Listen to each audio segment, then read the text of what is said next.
कर सकते हैं कि मानो जब ऑपरेशन करते हैं तो करते हैं ना ऑपरेशन के समय, तो यहाँ दिखाने का मतलब ये है, कुछ इधर आ जाइए आगे, कि ये जो मूर्ति दिखाया ना वास्तव में हमारा ही प्रतीक है कि इसमें मूर्ति में वो खुद अपने ऊपर मेहनत कर रही है मूर्ति, और अपने आप को वो इतना श्रृंगार रही है, इतना योग्य बना रही है कि उसकी उतनी वैल्यू होगी।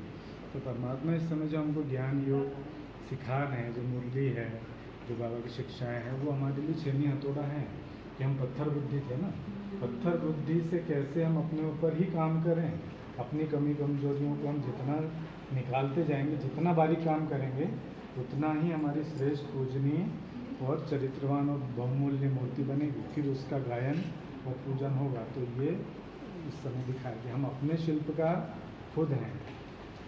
कमियाँ तो हमें बाहर से आई हैं, लेकिन हम इसीलिए कहा ना कि एक बार कोई मूर्तिकार से पूछा कि भाई ये क्या है, तो उसने बोला ये तो मूर्ति है। उसने बोला ये मूर्ति कहाँ है, तो पत्थर है।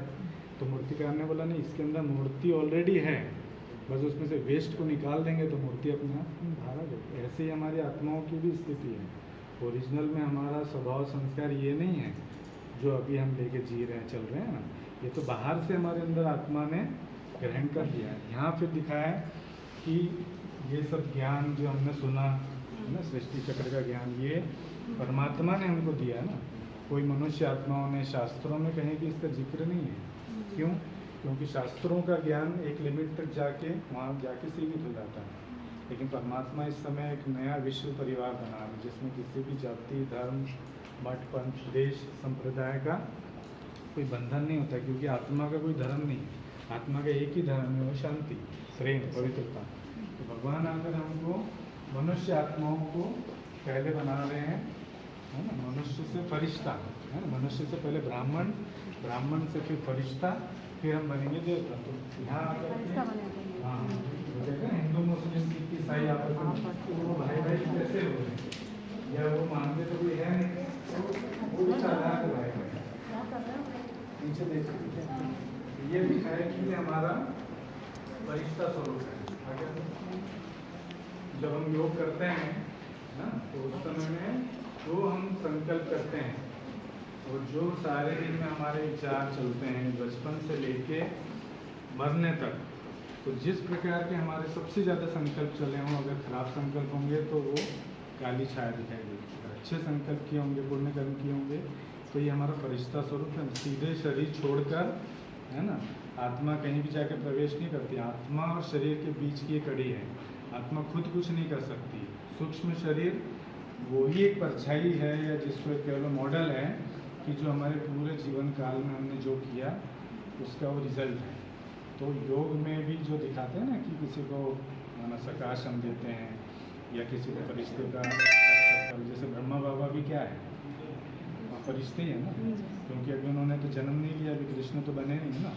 तो संपूर्ण स्वरूप जो कहते हैं ना कि आत्मा और शरीर के बीच में, यही माना सबसे मेन रोल प्ले करता है। यही अंतर्बाह्य शरीर जिसको कहते हैं ना, कि माना कई किलोमीटर, कई देश, दुनिया को हम पार कर सकते हैं।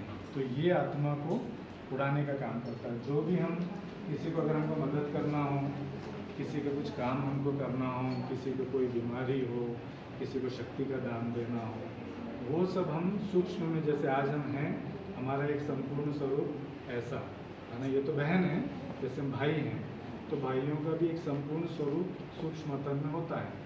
हम पुरुषार्थ करते हैं उसके जैसा बनने का, उसमें फिर हमको टाइम लगता है। ऐसे सबका एक एक संपूर्ण स्वरूप, फरिश्ता स्वरूप ध्यान रखा है कि राजयोग, ये सब आप तो मूल्य सुनते ही होंगे। तो योग से हमको ये सब शक्तियाँ मिलती है जो हमारे जीवन में बहुत उपयोगी है। सबसे ज़्यादा इसकी आवश्यकता है सुबह उठने से लेकर रात को सोने तक, घर गृहस्थ में, परिवार में, समाज में, बिजनेस में, हर जगह हमको ये सब शक्तियों की आवश्यकता होती है।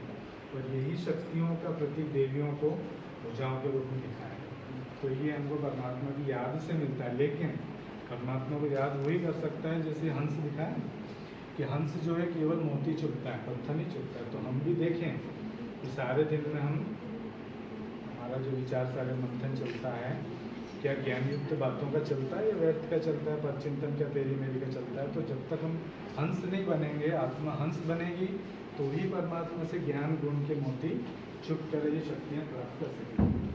ये दिखाया कि हमारा भविष्य स्वरूप लक्ष्मी नारायण जब राज्य करते हैं तो उनके संपूर्ण स्वरूप दिखाया है।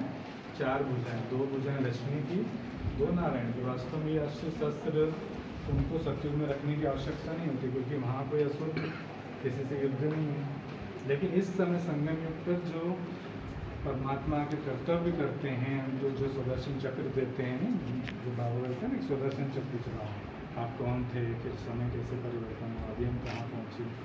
जब भी मन में व्यर्थ संकल्प चले तो हम सुदर्शन चक्र चलाते हैं, तो क्या असुरों के गले कट करना ना व्यर्थ संकल्प है।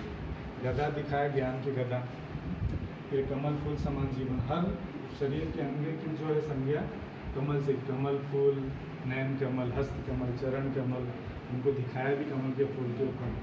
तो ये जीवन परमात्मा इस समय जो हमको ज्ञान देते हैं ना, कमल फूल समान जीवन बनाने का हमको शिक्षाएं परमात्मा देते हैं। तो हमारे इस समय के सभी कर्तव्यों को मूर्ति के रूप में उन्होंने वहाँ पर अंकित कर दिया है कि हम इस समय भगवान से जो जो प्राप्तियाँ करते हैं वो संपूर्ण स्वरूप विष्णु के हाथ में दिखाया। वास्तव में विष्णु को वहाँ किसी अलंकार की आवश्यकता नहीं होती है।